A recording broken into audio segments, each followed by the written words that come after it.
Muchas gracias, señor presidente. Muchas gracias también, señor consejero. Mire, señor consejero, si usted se permite la licencia de decirme en sede parlamentaria que no escucho, usted me da pie a que yo le diga a usted que usted tampoco escucha y no ha escuchado nada de la intervención que hice anteriormente que tiene que ver también con esta pregunta. Yo le dije que una entidad como esta, precisamente, si hace esas puntualizaciones, lo que estoy diciendo es que su consejería debería de evaluarlo bien, debería de evaluarlo en profundidad. Y usted ha tenido tiempo, desde que registré esta pregunta hasta el día de hoy de esta comisión, ha tenido tiempo de sobra para sacar toda la batería de análisis o de informes si es que ustedes los tienen. Lo que me acaba de decir en la pregunta anterior, señor consejero, que tiene que ver con esto también, tiene que ver con industria y medio ambiente, es que ustedes no tienen datos. Y, por tanto, como no tienen datos, me contesta intentando banalizar mi anterior intervención, cosa que me parece muy fea. Vamos a ir a esta cuestión, señor consejero, con lo que estábamos hablando, que precisamente he dicho lo contrario de lo que usted ha dicho. Yo sí que he apostado siempre por la industria y por el medio ambiente. Lo que digo es que la Administración, que es la que está justo en medio, que es el vector que tiene que garantizar ambas cuestiones, no lo hace para una de ellas o para las dos,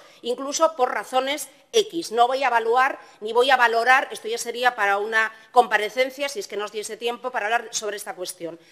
Arcelor va a recibir dinero público, señor consejero. Quedémonos con ese dato que es fundamental, dinero público. Yo no sé si es que los vecinos y vecinas de la zona oeste o los vecinos y vecinas que viven cerca de la empresa Arcelor, de las acerías que tiene Arcelor, mienten, engañan, o es que no sé cómo creemos que vamos a defender a los vecinos y vecinas. Les estamos llamando mentirosos, les estamos diciendo que son unos exagerados. No entiendo cuál es el fin último de la política si no somos capaces de escuchar a los vecinos y vecinas en toda su dimensión. Y esto está ocurriendo, señor consejero, y lo que a mí me preguntan los vecinos y vecinas, y yo se lo traslado a usted en aras de esa transparencia y de esa valentía, es que especifique en el siguiente turno que le corresponde que especifiquen exactamente en qué van a consistir esas medidas para evitar que se siga contaminando el medio ambiente asturiano. ¿Se puede desarrollar empleo? Por supuesto. Yo entiendo que no se darían 400 millones de euros de ayuda a una empresa que no fuera viable. Si es viable el empleo, ya tenemos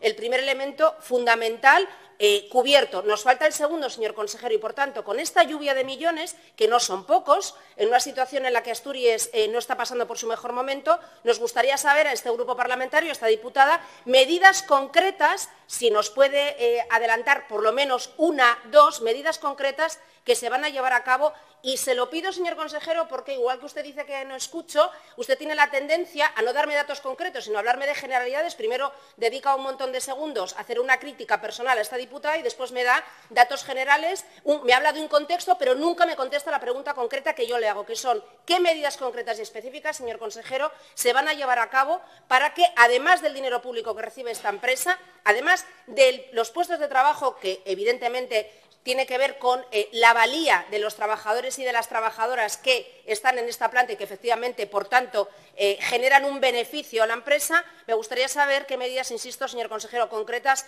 se van a tomar con respecto a evitar la emisión de gases contaminantes a la atmósfera asturiana. Nada más. Gracias.